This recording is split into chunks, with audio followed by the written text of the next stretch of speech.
Bugün Davlatlik İchki Spesifik Maslahatchisi, Shanbalik ta'lim egasi Ali muallimni alayib qadam tashrif etdi. Ali muallimning tiran fikrlik bir yurak so'zlariga o'rtoqlashib qolsak. Oldu bilan mana mukofot chiqqanligini eslatib Bizimle hayatımda kanun mutaxassislik, kanun to'g'risida yetarli so'zladi. Kompüter mutaxassislarimiz kompüter to'g'ri so'zladi. Uchoq. Men hamda shu jonsiz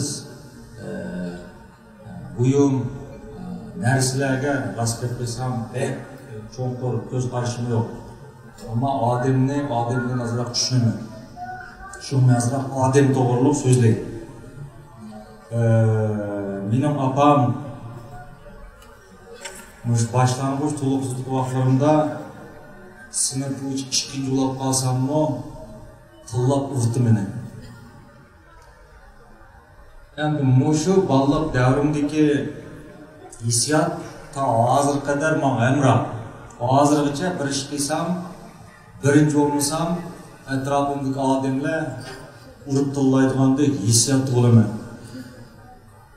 Gerçi apamның bu tarbiyelişi mening balliq davrimdagi xushalliqlarimni ep ketgan bo'lsa-mu, menga hamda uzluksiz ilgirlaydigan bir xil harakatdan tushishni so'q qil deb o'ylayman. Jumladan nurg'ilgan mush qaraqanchi futqazdigan odamlarda qarab baqsam kulmaydi ekan. Xushalliq yo'q. Ammo u nim bor desa bir xil olg'a intilib turadigan uzluksiz yuznaga o'zi to'xtamay taraqqiy qiladigan bir xil kuchga ular hamrohkenda.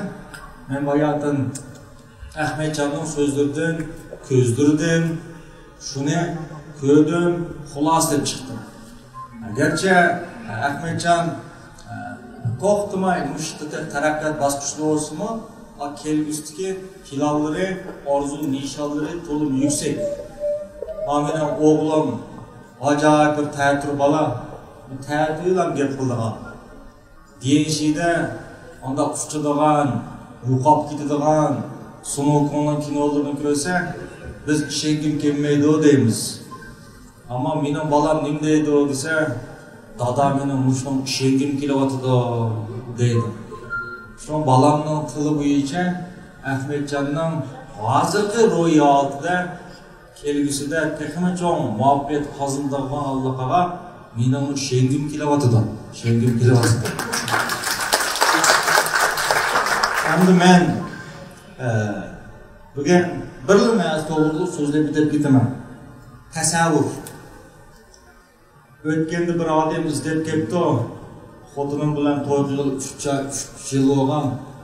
Mush hissiyotimiz qolmadi orlig'imizda. Reallik hissiyotimiz yo'q deb.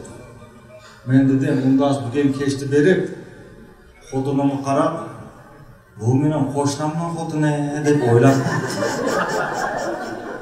Qanday bo'ldiki, desam ketga u ma'qul deb.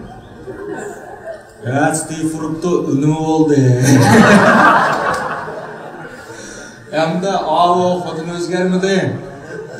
Ammo kallisdagi uqum tasavvur o'zgarayotgandan keyin hamma odamga qo'shnishining xotini chiroyli ko'rindi emasmi? Anında boshqacha reallik hissiyot paydo bo'ldi odamda. Endi bu nima desa, nurg'un vaqtlarda odamning muvaffaqiyat belgilaydigan narsa tasavvur. Men 2000-yilga Urumchiga men tibbiy maktabda o'qigan. Shu vaqtda oliy maktab imtihon bergan vaqtda jimg'i soldi bizni. Shu vaqtda 57 kilo kelganman. 2000-yil. Ta 2016-yilgacha men 57 kilogram judim. Ya chiqib ketmayman, ya ishib ketmayman. Tamoq yesam o'xshash, yemesam o'xshash 57 kilo. Men buni tushunolmagan. Keyin mucho badan chiniqtirish bilimlari qilsam, odam badanni asaqlash iqtidori ekan. 57 kiloni mening badanim cho'nqur esda saqlab olib, mayli men kichkinam semirib ketsam, meni urug' tushni qapirib qo'ygan, Unutmasam semir başına kapırıp koyduğun 57 degan narsa bedenimning asablash nimasidan qirqapti. Şu nurgun ayollar acayip tirishib 6 ay 7 oyda shaqqida uruqlab ketgan bilan 10 yillik badan eg'irligi uning badanining asablashida bo'lg'ashqa, ya'ni tizimlam demasa boshini asablatib ketganlar avval shunday keldi. Men endi buni qanday qildim desa badanimni oldim. Qanday aldayman?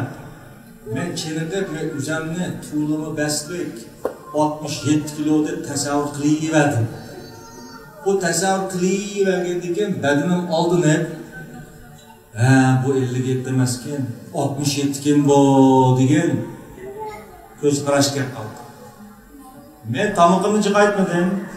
O'xshash narsa yeyman, o'xshash miqdordagi issiq qabul qilma, ammo cho'lsa tuyuqsizlik 67 kelib qoldim. Odamning yuzun an formatsiyasida uning balliq davridan tortib xeyli bir mazgil yashagan iqtisodiy kimligi, iqtisodiy salohiyatini menga asaqla oldi. Shu qancha tirsimi, yo lotariyada 1 million chiqsimi, uning kallasida sen degan vaqt bu bir qanaqal degan bir xil asaqlash bo'lganlik uchun u pulning qanday ketib qolganligini bilmay tugab ketib kambag'allik qoldi. Ba'zi boylar ma'lum bir sabab bilan ziyon tortib savdodan kambag'allik ketib qolsa, chiqqaydilar.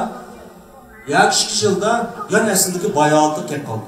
Bu nima bo'lsa, odamning yuzning informatsiyasida osh odamga bo'lgan, yuziga bo'lgan ko'z qarash, yuziga bo'lgan salohiyat endisi ketib qilib, shu uning taqdirini belgilab meniydi.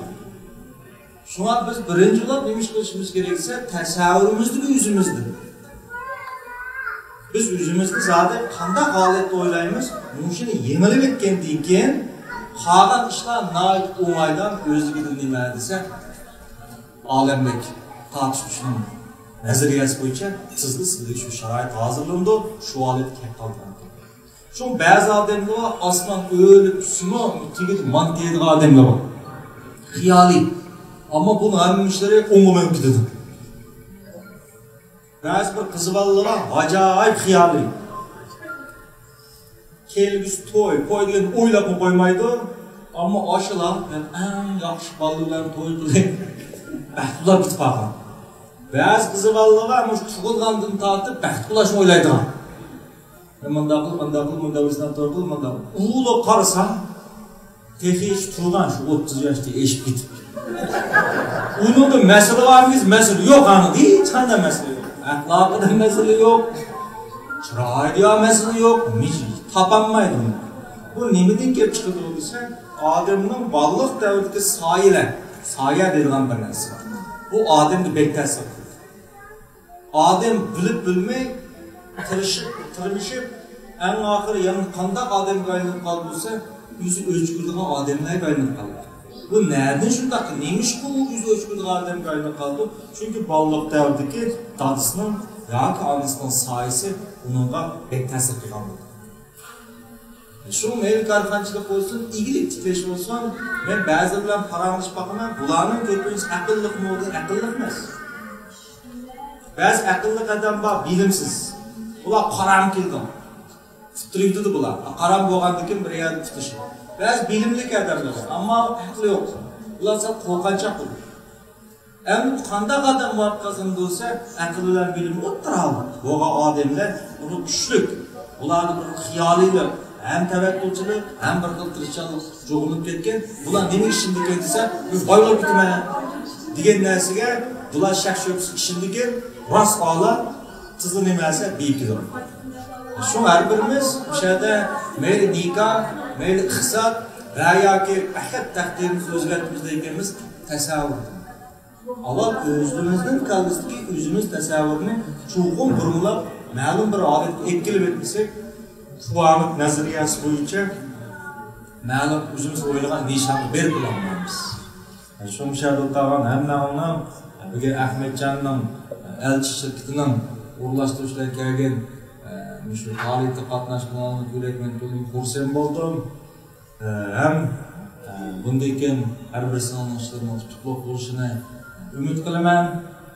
shundaqda sog'lom bo'lishini umid qilaman. Har vaqt psixikada, hisobda eng sog'lom, eng ijobiy, eng deymiz jimlingan, pozitiv, optimistik, umidvorlik holatni saqlab, jamiyatning, qo'shnilarning, bir-birining taraqqiyotiga turtki qo'ysanglar, menimcha bu bir yaxshi deb qarayman. Hammaga rahmat deb